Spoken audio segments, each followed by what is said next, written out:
آج میں نے بینگن کا برتھا بنایا۔ اپنی غریبی کے مطابق یہ ریسپی آپ لوگوں کے ساتھ شیئر کر رہا ہوں کیونکہ میرے پاس زیادہ مثالیں جات تو نہیں تھے۔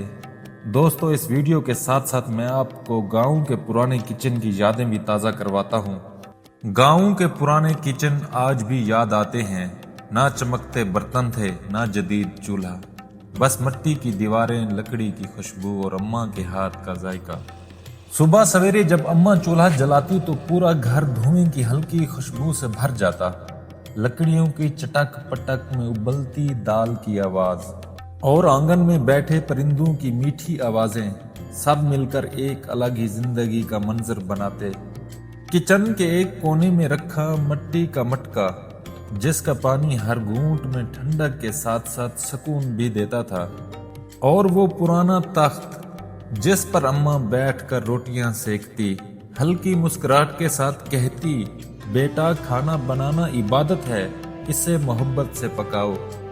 اس وقت سمجھ نہیں آتی تھی، مگر آج محسوس ہوتا ہے شاید اسی محبت کا ذائقہ آج کے کھانوں میں کہیں کھو گیا ہے۔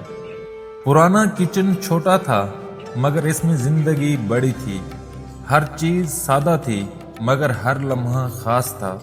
اماں کے ہاتھوں کا بنایا نوالا صرف پیٹ نہیں بھرتا تھا، دل کو بھی مطمئن کر دیتا تھا۔